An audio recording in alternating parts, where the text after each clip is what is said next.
Rooster Tail Talk, the podcast dedicated to everything about the sport that we all love, hydroplane racing. I am your host, David Newton, and it's time once again, so sit back, relax, and welcome Rooster Tail Talk.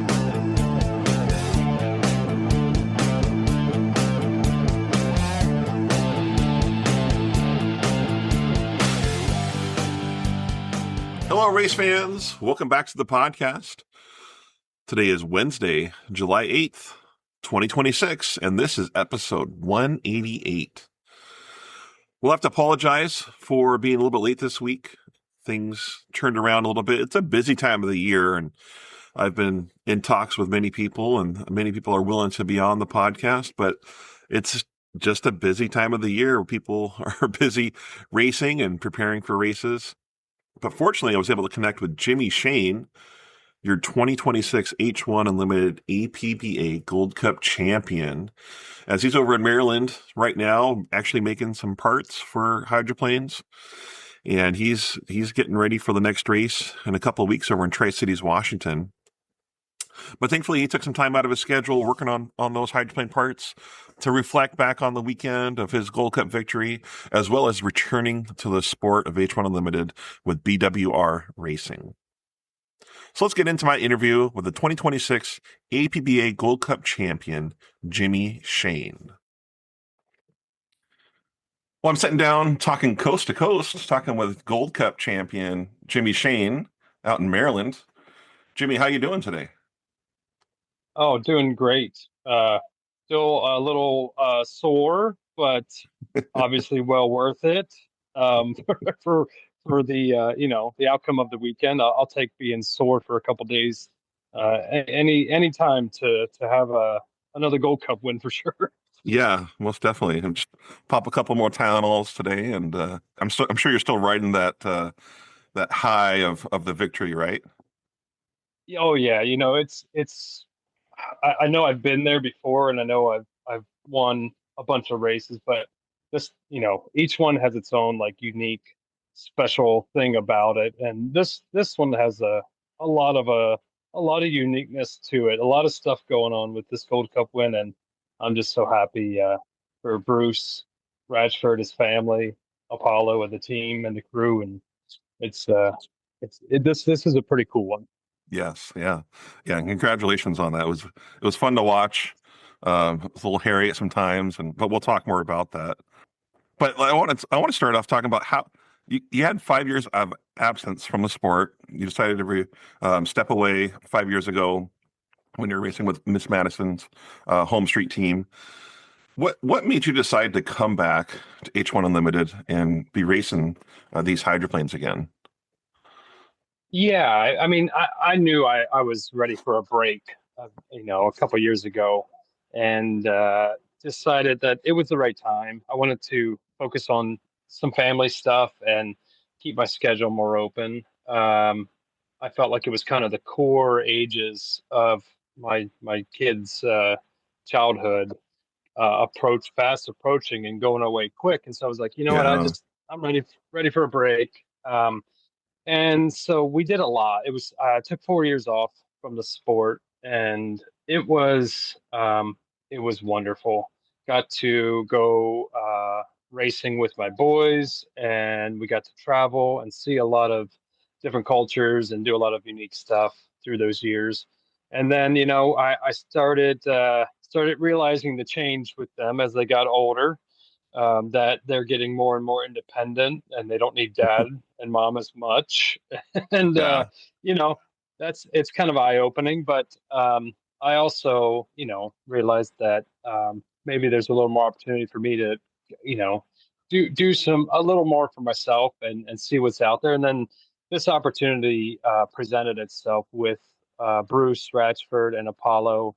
And I got a call from Mike Hansen a while ago, Yeah. and he just wanted to poke and see if there was any interest, and I kind of turned him down right away initially, and then I went back and thought about it, and I was like, you know what, let me think about this a little bit more. Let me see what it all is involved, and the boats and the team and the crew, and so I thought about it for a while, and eventually uh, called Mike back and said, "Hey, I chatted with the family, chatted with the kids, and I think I might, be interested in talking some more." So it all worked out.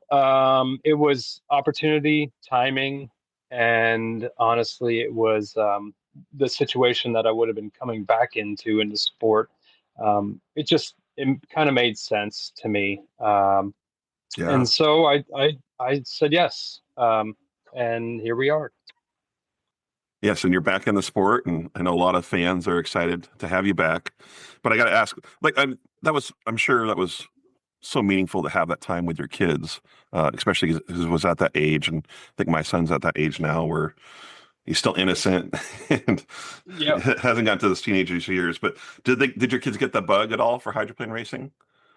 Oh yeah, yeah, and honestly, a lot of the 4 years that I was off, it was to focus on the boys racing. So Yeah, Colton, it was his first year in junior hydro and junior runabout when I stopped racing, and so we were building a small program for the junior racing, and we did a couple races the first year with Colton, and he progressed, and then Hudson turned 9 2 years ago, and so I got couple rigs together for both the boys, and we've been racing for the last 4 years.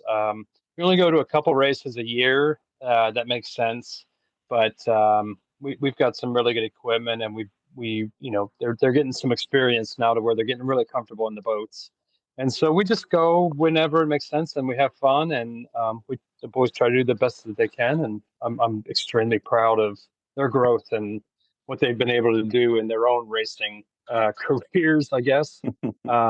Just at the beginning. So yeah, it's definitely fun to watch. yeah, yeah. So nice to share that with your kids and have that experience with them. But like you said, you're focusing more on your career now with and getting back with H1. In that time frame that you were away from the sport, what did you miss the most? Oh, I definitely missed the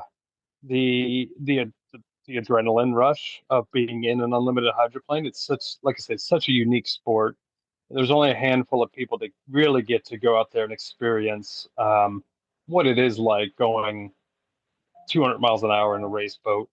And so I definitely missed the adrenaline rush, the thrill.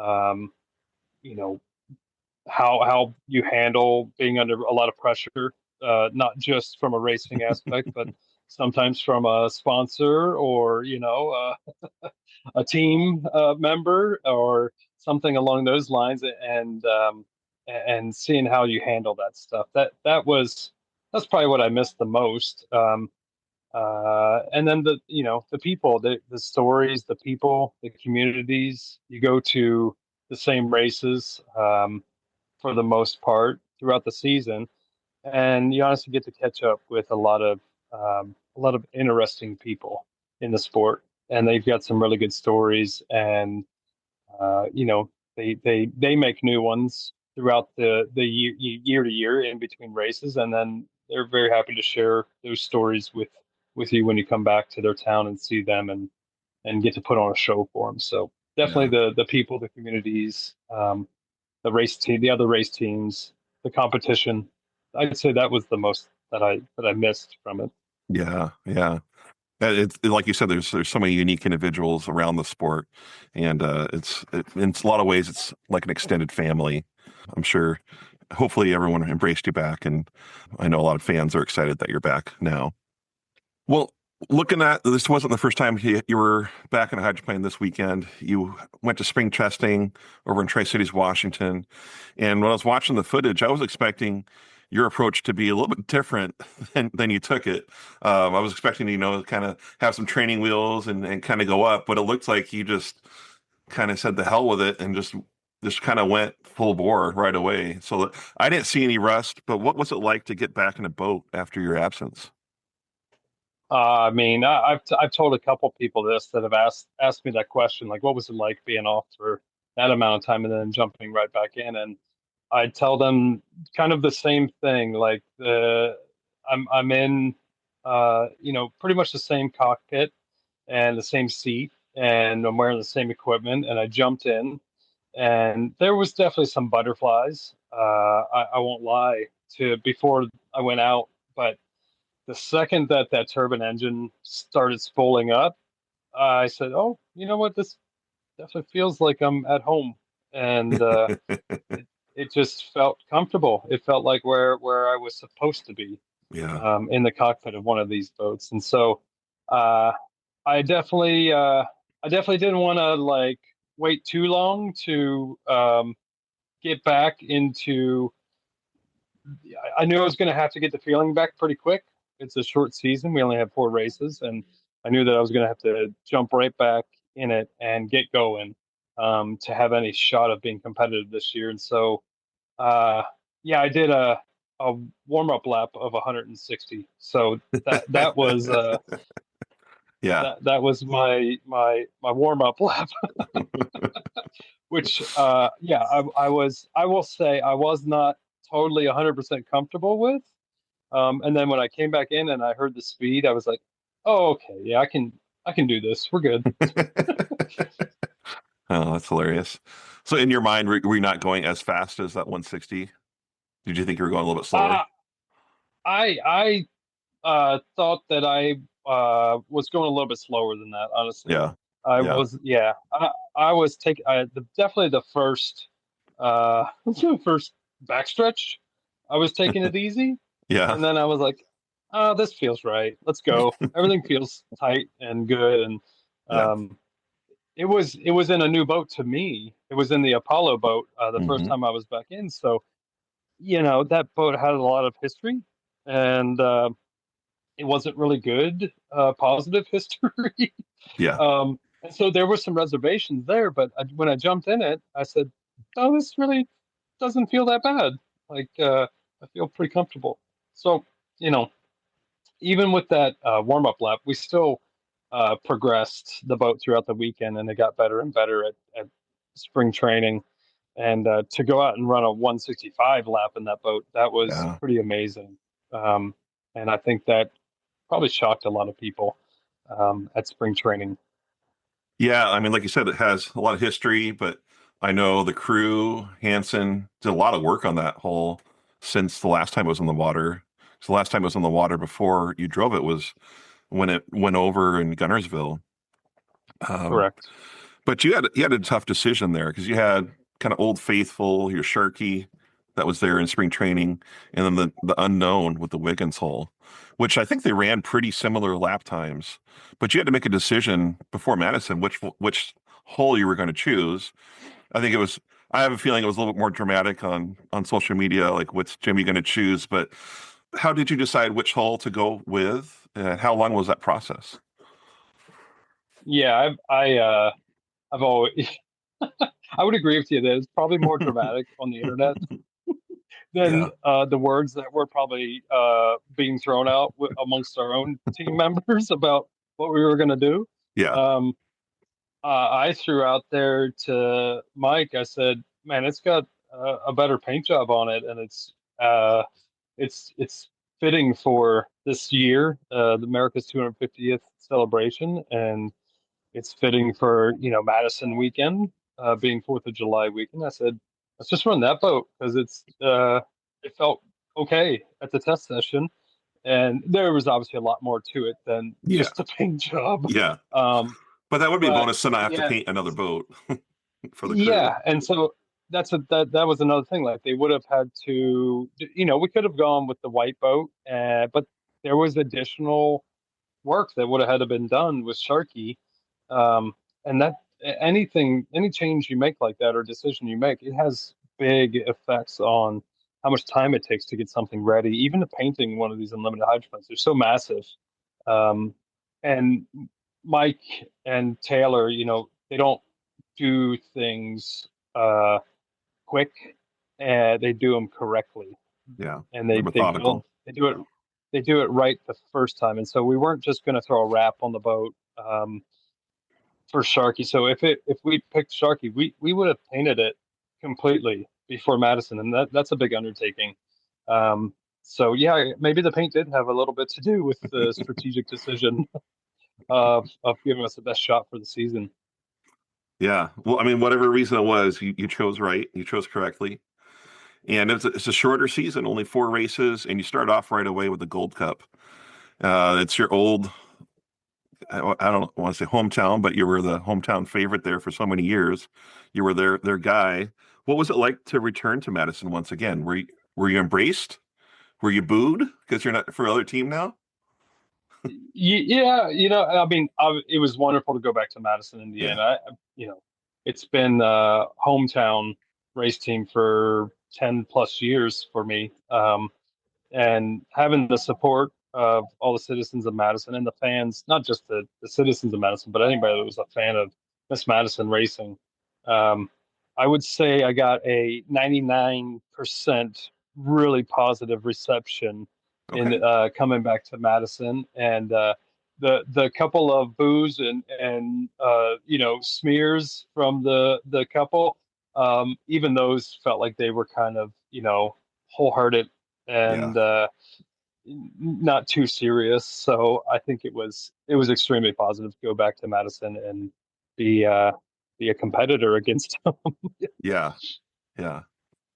Well, I just always think about trades and like football or basketball or whatever, and you never have 100% satisfaction when you come back to that hometown. But I'm sure Yep. that they embraced you because I know they loved you over there, and you did so much for them for so long, like you said, 10 years. You had a pretty significant weekend. Congratulations again on your Gold Cup victory. And it's significant for a lot of reasons. You are now outright for fourth place all time for career victories. You were tied with Gene Chenoweth before that. Now you surpassed him on all time victories. You have the most victories out of all the current drivers in H1 now. It was your sixth Gold Cup victory. And it was the first time that Hall has won a race as well. So you did that in your first time out. Let's talk about this Gold Cup. Talk me through it. What does this mean to you? We'll be back after a quick break. Are you enjoying the podcast and want to show your support? Well, now you can with Rooster Tail Talk Plus. This is a new subscribing service for our podcast where you can sign up for a monthly fee and help us to create and grow more content for Rooster Tail Talk. If you subscribe today, you'll get chances for monthly raffle prizes, extra content, early release to new episodes, as well as much, much more. This is a new service, and we'll be adding more to it as we move along, but your support is appreciated. As you can imagine, running a podcast can be pricey as costs increase for hosting fees, website fees, travel, equipment, and much more. With your support, you can help make sure we have new content coming to you every week and make this a better place for talking about hydroplane racing. You can find the link to be a subscriber in the bio of the episode, as well as on our website, roostertailtalk.com. Please support the show.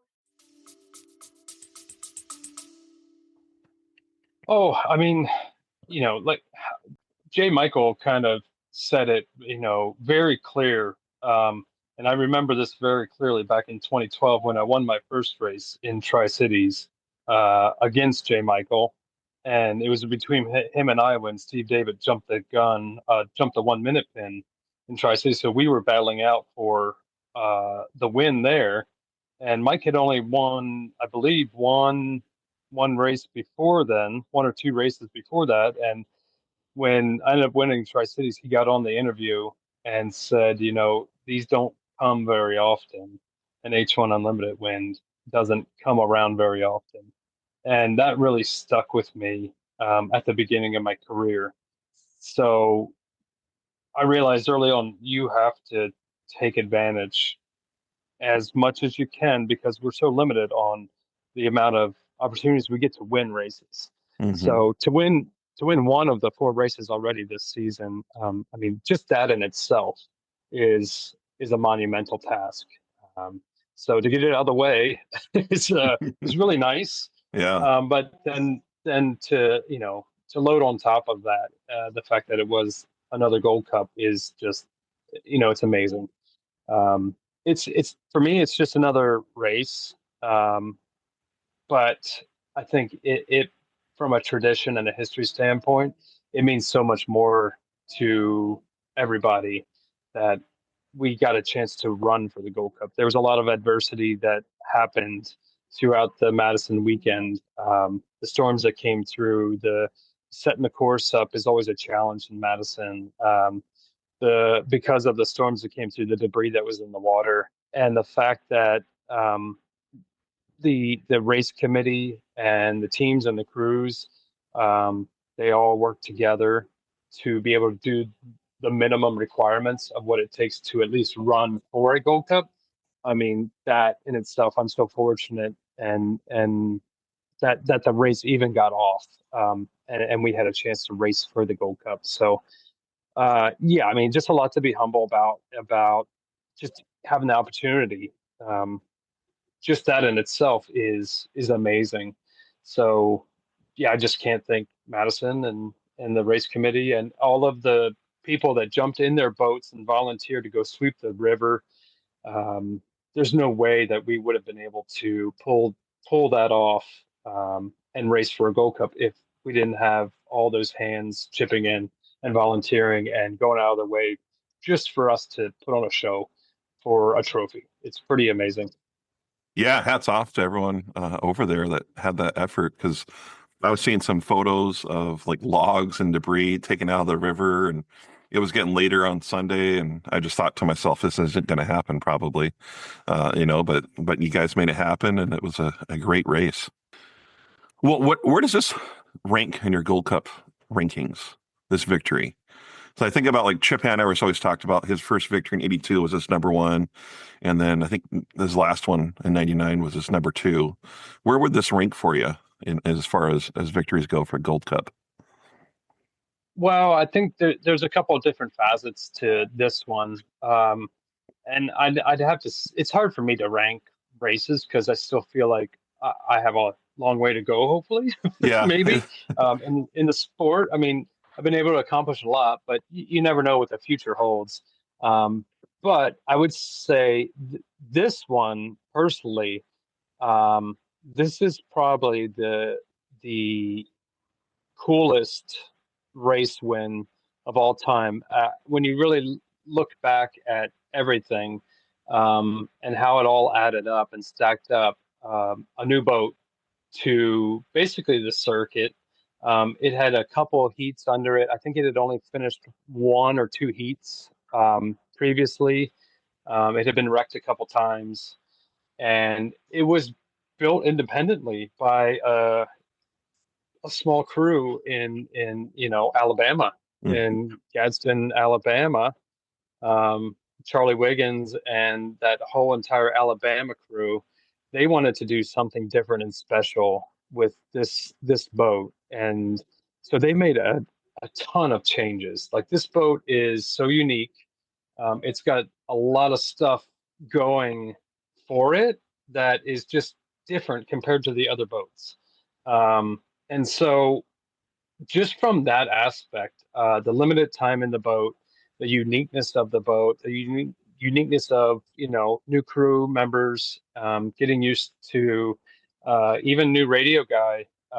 Dan Walters did my radio a couple times in the past, yeah, but this was the first time that we've had a true full season approaching where he was going to be doing my radios and countdowns and starts. And so just meshing the limit time that we had to mesh with the crew and get a feel for the boat and what we were able to pull off and accomplish in a short period of time is just amazing. And yeah. so this has to be right up there with one of the best wins for me personally, just because of all that build up and the unknown is just makes it so unique.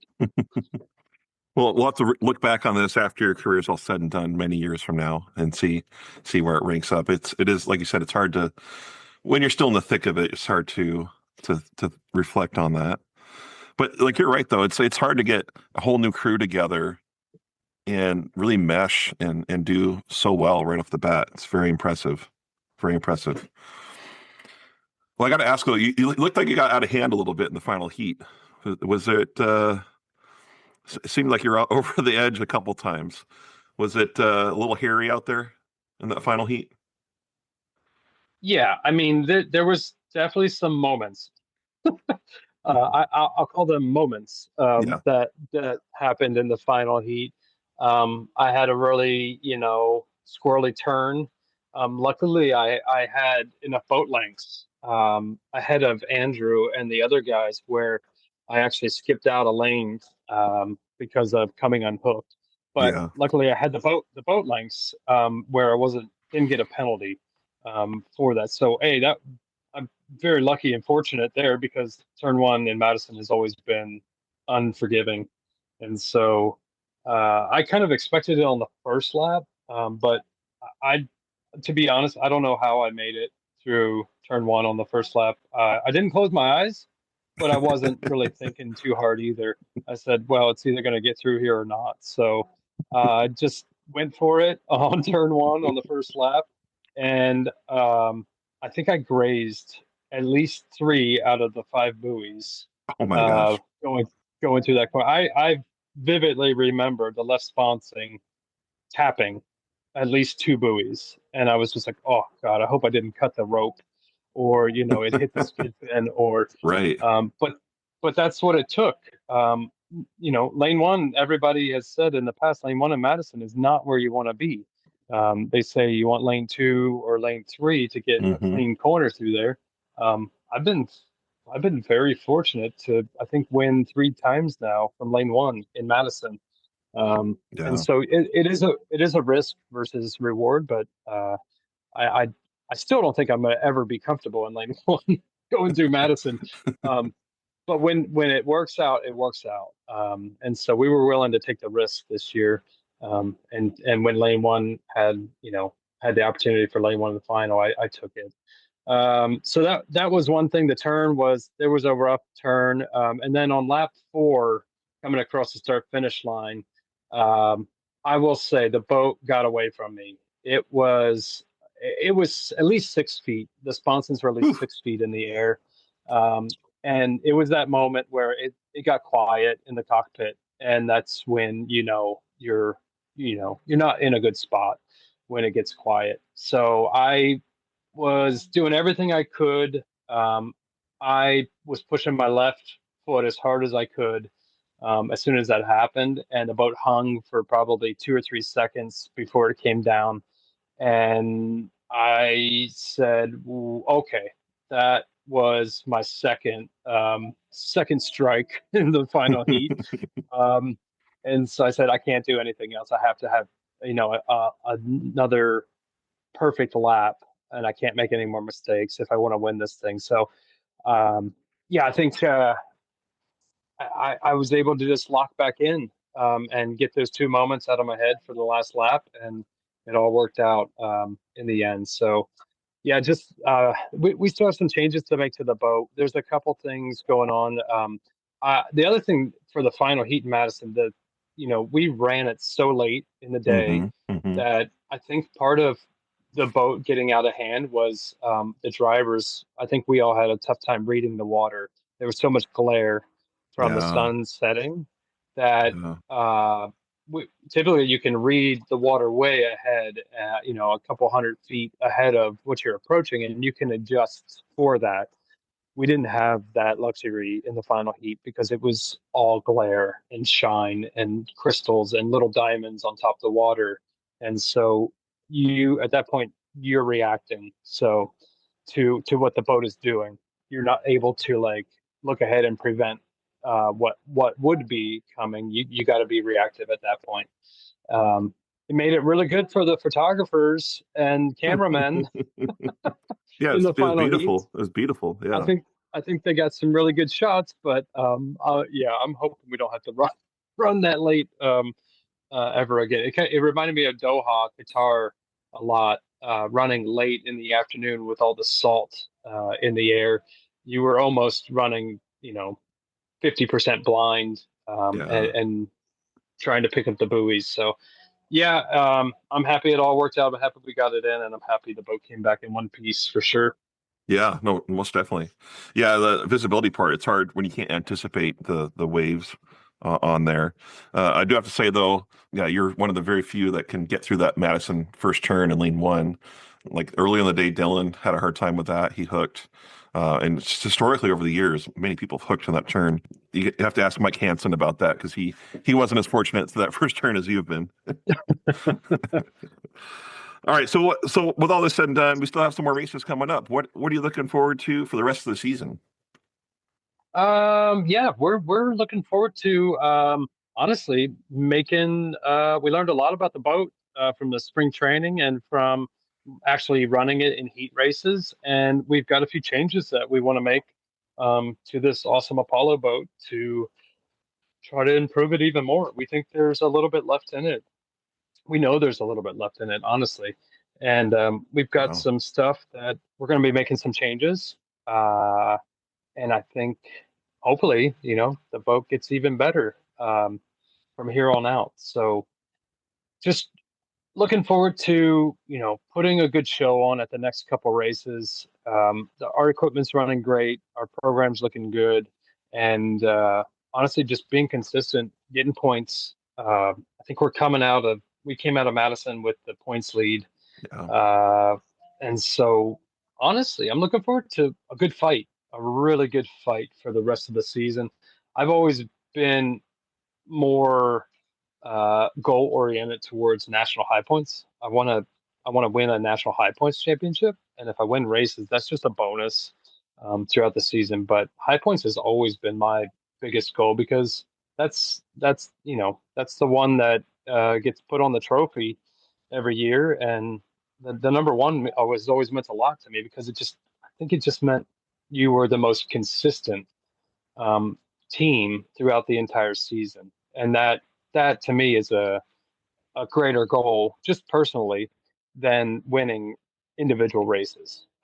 It's not, you just didn't have one good moment. You didn't have one like shining star moment. It wasn't a fluke. It meant that the work you put in, the effort you put in to go for a high points championship, it all panned out for the entire season. So, yeah, we're going to keep that as our overarching goal for the Apollo team, and we're just going to keep fighting. And I'm hoping that I can just keep bringing the boat back in one piece and ripping points up throughout the season. Yeah. Well, yeah, you're a master at the high points. You always have the mentality to what it takes to get those high points for every year. But last question I have for you, I think I don't know if it's yourself or whoever did this, but I feel like you have this Captain America persona now. How do you feel about being the new Captain America for H1?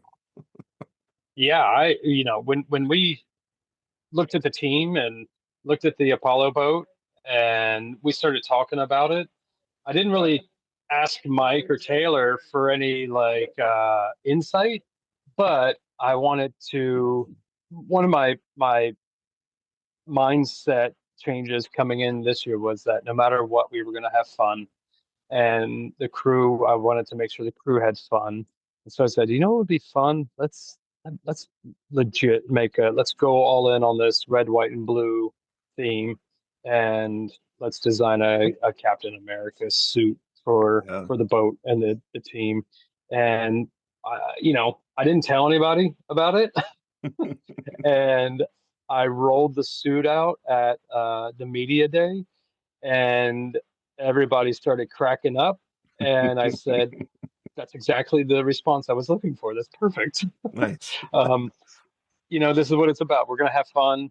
And then next thing you know, one of the crew guys bought umbrella that looked like Captain America's shield, and then now we're rolling into something else with this Captain America thing, and it's fitting for this year. It's fitting for America's 250th Yeah.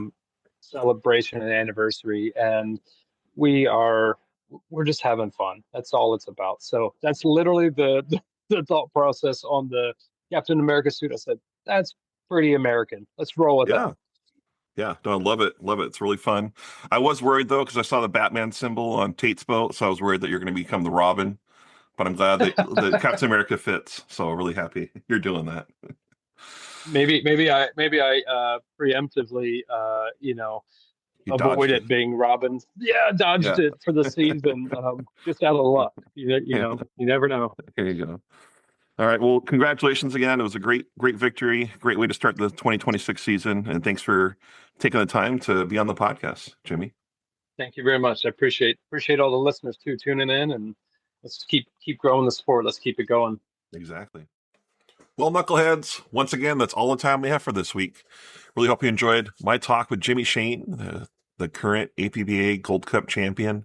It was fun reflecting with him on the weekend as it unfolded. Really glad he's back in the sport. It's a great boost for the sport. And I'm looking forward to some more races coming up this season.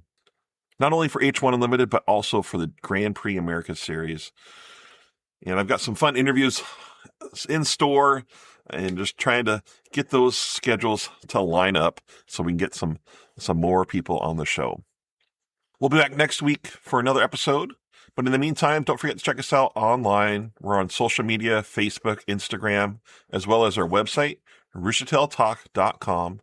And while you're on that website, don't forget to check out the Roostertail Talk Plus subscription service, as when you enter, you are entered into a lot of other fun and exciting things, but you help support the podcast to help it to continue to grow and expand as we are trying to preserve history with hydroplane racing. But like I said, that's all we have for this week. So until next time, I hope to see you at the races.